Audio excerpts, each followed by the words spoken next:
Professor, o tema da nossa live, que é o Nosso Mundo Está em Chamas, o senhor o que o senhor tem a nos dizer a respeito, bem, desse, digamos, né, inferno na Terra?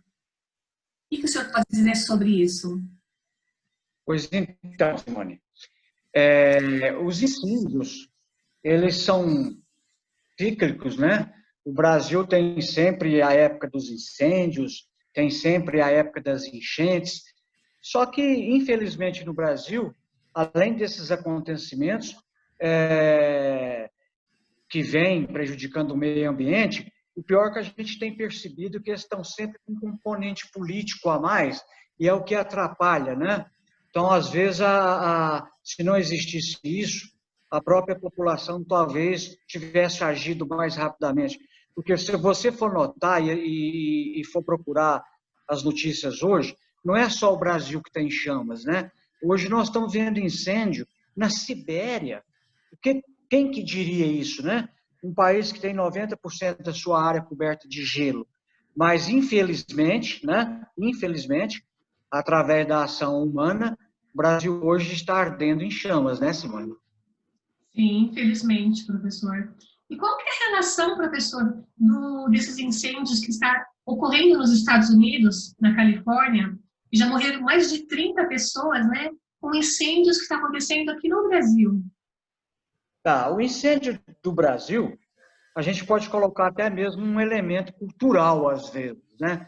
Porque você vai subindo o mapa do Brasil, aqui Goiás, Mato Grosso do Sul e Mato Grosso, ainda é comum a prática de atear o fogo para a limpeza da pastagem. Hoje eu estava fazendo uma busca na internet ali, onde a Polícia Federal entrou e foi possível comprovar através de imagens de satélite, antes da ocorrência do primeiro foco, que ocorreu através de ação humana, né?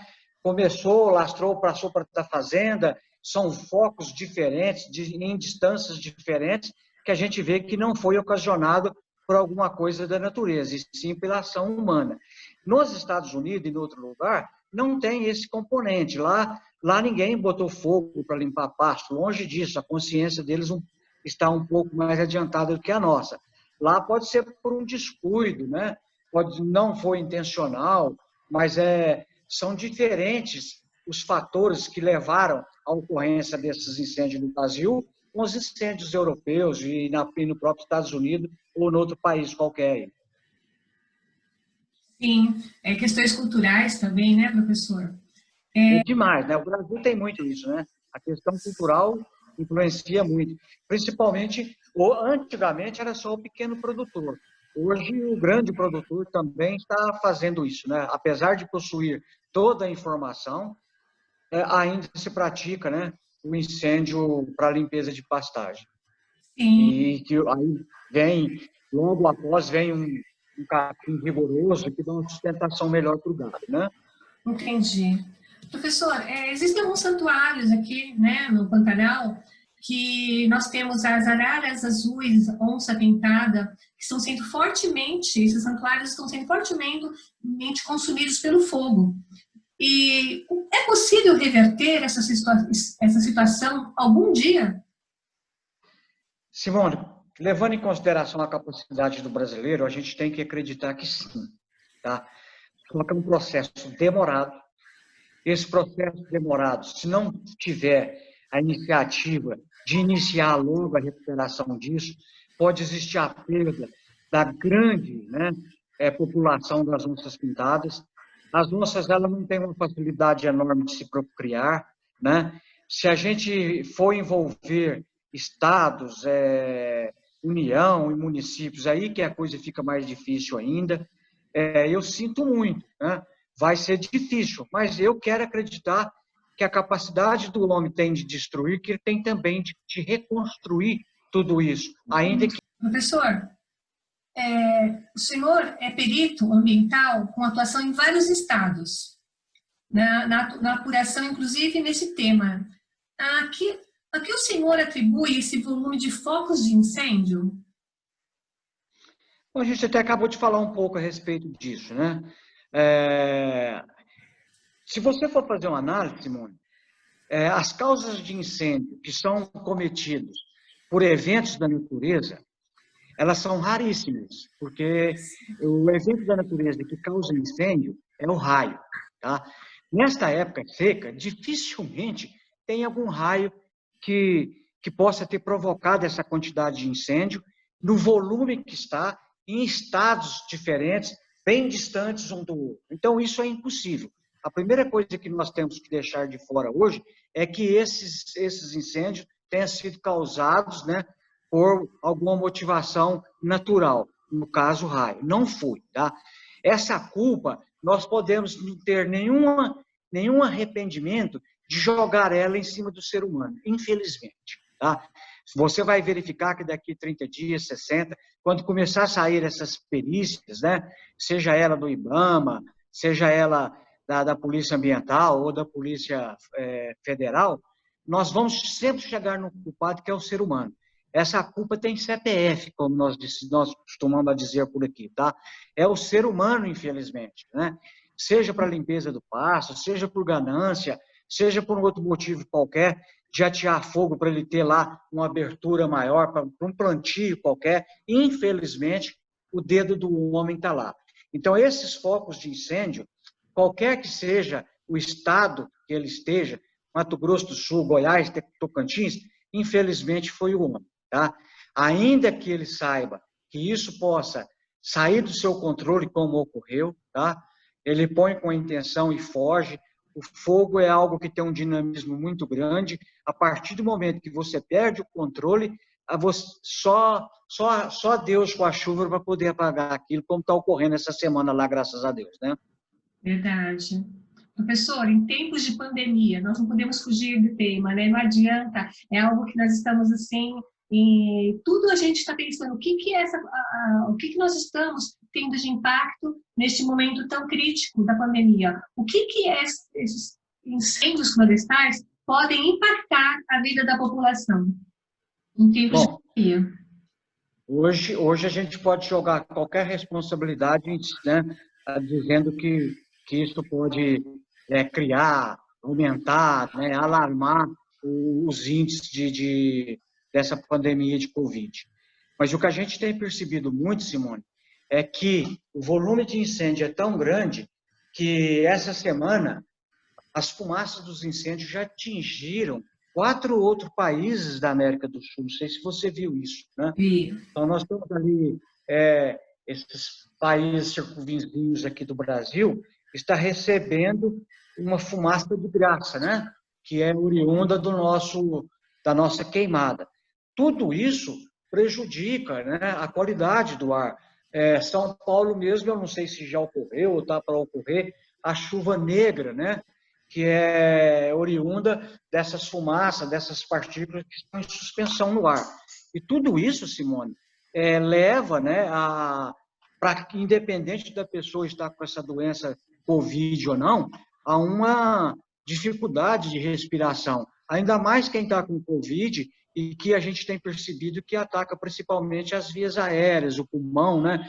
Então, é um fator de dificuldade a mais na recuperação das pessoas que estão com essa doença, infelizmente, né? Infelizmente. Verdade. Professor, você ficou sabendo, né, que eu sou pré-candidata a vereadora aqui em Indaiatuba, e eu fiz o curso de perícia, até fui hoje buscar lá a minha carteirinha aqui, ó, no Globo Verde. Fiz o seu curso, que é uma referência, sim, tá? E me ajudou bastante, sim, está me ajudando muito no meu currículo, né? Que há alguns anos eu gostaria da sua opinião. Eu já cheguei até te procurar, mas esse momento eu acho que já estava marcado, né?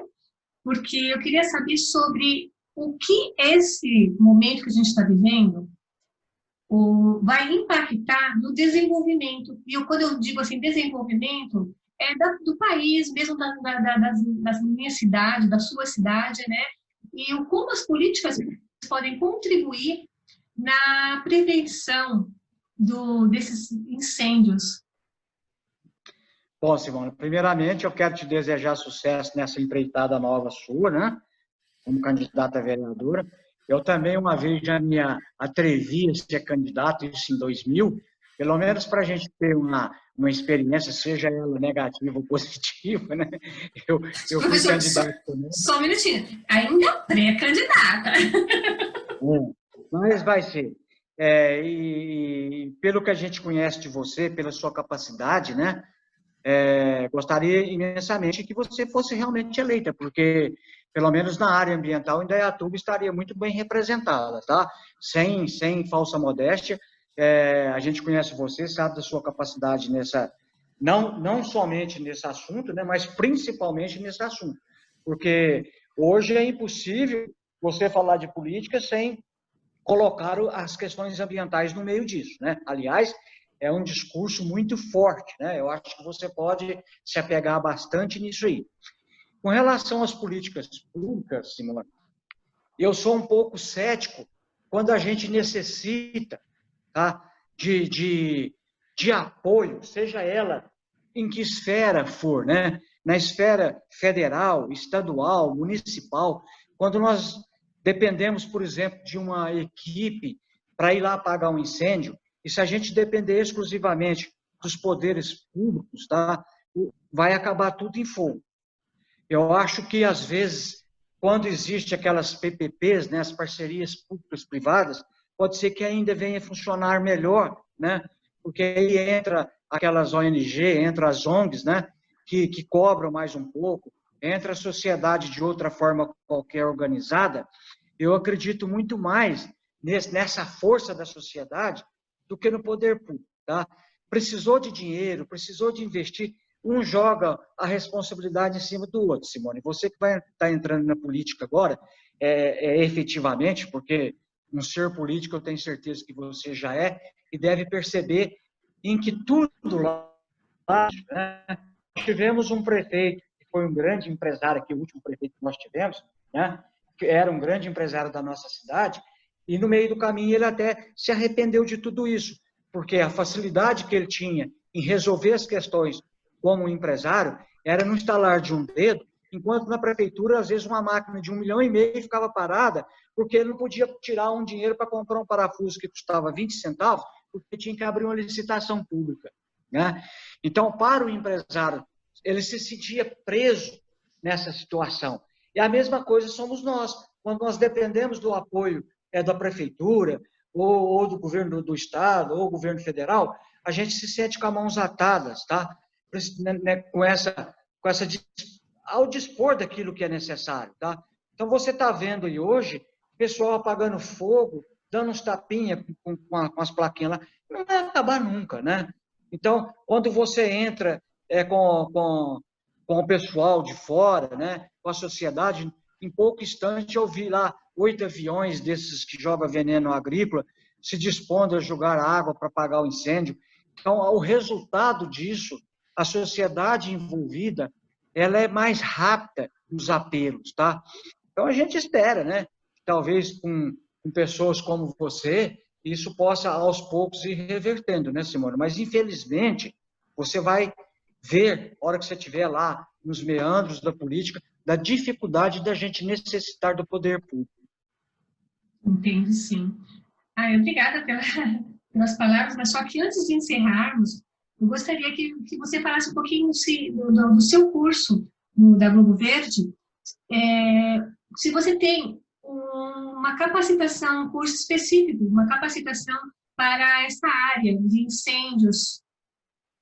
Tá, professora, a senhora sabe que nós, com o curso de perícia judicial ambiental, nós corremos quase que o Brasil todo. Nós fizemos mais de 20 estados, né? Eu, doutora Adriana, a nossa equipe toda, e nós tivemos que fazer uma adaptação pela necessidade urgente que está tendo de peritos na área de incêndio, tá? O que está ocorrendo? Hoje mesmo, alguns estados se declararam incompetentes em emitir laudos de quem é a responsabilidade, onde é que foi o ponto de ignição desses incêndios, né? Isso não existe no Brasil pessoas com essa expertise para poder emitir esse laudo. Então, nós estamos ultimando já a modificação do curso de perícia ambiental para perícias em incêndios florestais e também de canaviais, para ver se o incêndio ele existe o ano inteiro, ele está mais em evidência agora porque nós estamos vivendo a época da seca, né? Mas ele vai ter o ano todo. Então, a gente espera aproveitar essa oportunidade e jogar no mercado algumas pessoas que têm essa capacidade, tá, de dizer ao Ministério Público, aos juízes, aqueles interessados em saber como é que a dinâmica do incêndio ocorreu, tá, através desse curso que nós vamos iniciar em breve. Esse em breve é um curso que demora mais de 90 dias, mas assim que a gente tiver condições, nós entraremos em contato com você e vamos contar com a sua colaboração na divulgação do nosso curso aí, tá bom? Com certeza, a gente gosta sempre de divulgar aquilo que é bom, né? E quando se trata de perícia ambiental, eu recomendo. O professor é a minha inspiração nessa área. Obrigado. Professor, muito obrigada pelas informações e nós vamos nos falando, vão ser novas lives. E quanto a todas essas informações, foi de extrema importância para esse momento tão triste que estamos vivendo e que no meu eixo ambiental, eu sempre digo que o homem, ele planta, ele colhe. E claro que a intempéries da natureza, nós provocamos demais a natureza, né? Nós poderíamos, sim, aliarmos com conhecimento, com capacitação, para poder resolver problemas, mitigar problemas, né? Pelo menos mitigar os problemas. Tive bastante legislação nos seus cursos, que me ajudaram bastante com a gestão ambiental e com os cursos de meio ambiente, e até na formação de projetos que eu acabei levando para Brasília. Estive no Ministério do Meio Ambiente, no Ministério da Educação, protocolando projetos ambientais e que nessa formação desses projetos, tudo aquilo que eu aprendi no seu curso também me ajudou muito. Quero te agradecer de coração, viu, professor? Então, é isso, a gente fez o que precisava ser feito. Eu tenho acompanhado a sua, digamos, militância lá para o Brasília fora, tenho visto você lá com seus papéis debaixo do braço, por isso que eu acho que Indaiatuba precisa te eleger. E assim que você fizer o seu primeiro santinho, você manda para cá para a gente te ajudar também. Tem muitos frutalenses morando aí nessa região e pode ser que algum já tenha transferido o título para aí, né? Ai, mas é sempre uma pessoa divertida, sempre amável. Muito obrigada, professor. Então, ter novas lives e conto com a sua participação, hein? Ok? Estou sempre por aqui, tá bom? Ok, muito obrigada e uma boa noite e até breve. Tchau, tchau. Até, um abraço. Fique com Deus. Amém.